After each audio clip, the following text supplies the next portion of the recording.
Hi, I'd like to welcome you to week 5 of the St. Aidan's Institute course on Holy Living. We've pretty much finished our first book for the class, the Tyson book, and it really is kind of a sweep of the different understandings of holy living from the great writers throughout Christian history. And it kind of walks you through chronologically through the great ages of thought and some of the big schools of thought that have come and gone over the centuries, and who some of the great writers have been all the way through. When you deal with this kind of topic, in academic circles, it's known as ascetical theology. A lot of people will make the mistake of thinking that we're really dealing with history, that we're reading stuff from the past to get a better handle on the past. And in a church history course, that's a big part of what you want to do, but not exactly what you want to do.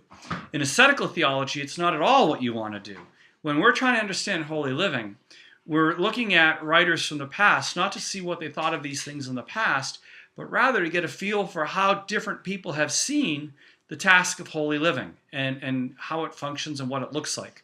So the time period isn't going to be quite as important as the different thoughts and approaches, and getting an understanding of the spectrum of thoughts and approaches becomes really important for us.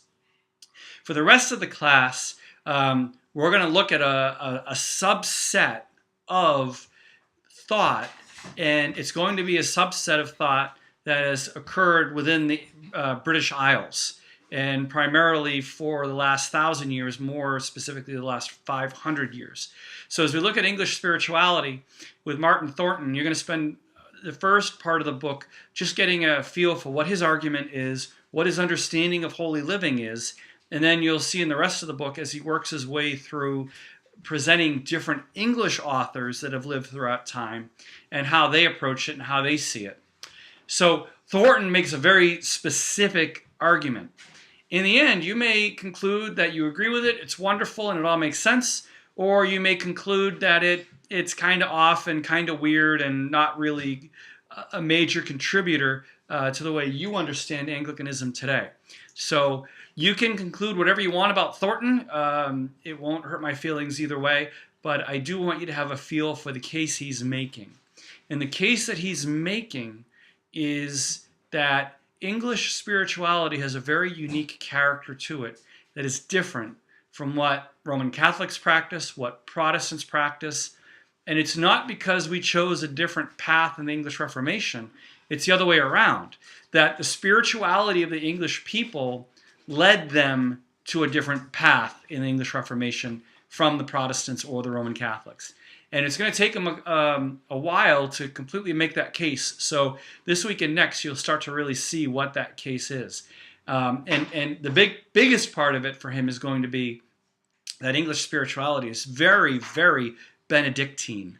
So understanding Saint Benedict, the rule of Benedict, the Benedictine order of monasticism, having a feel for what that is, and he'll explain it again what it all is. It'll look familiar to you after having read Tyson. But after he explains what it is, he will show you how it has influenced in a profound way English spirituality throughout much of its history.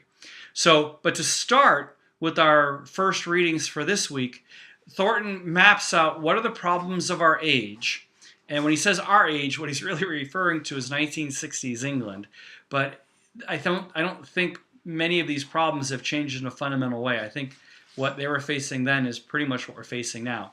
So he's going to start by mapping out what the fundamental issues of the age are. And your first question for the week is going to be to pick a few of them and unpack them a little and wrestle with them and really try to explain them in a deeper way to show that you've really mastered what it is he's arguing with it. And then the second question is going to be looking at what he describes as the English school. He'll map out the generals of it, and I want you to give a little specificity to it in the second question. And then once he's mapped out the generalities of the English school, he'll then go into a lot deeper detail. So if you find the first week confusing of Thornton, just know that it's really, a lot of it is just setting the stage for his argument about the Benedictine nature of English spirituality.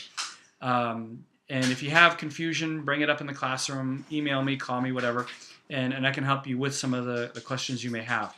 But I assure you that very few people have ever spent time with the writings of Martin Thornton and not come away deeply impressed with what he has written. So check it out.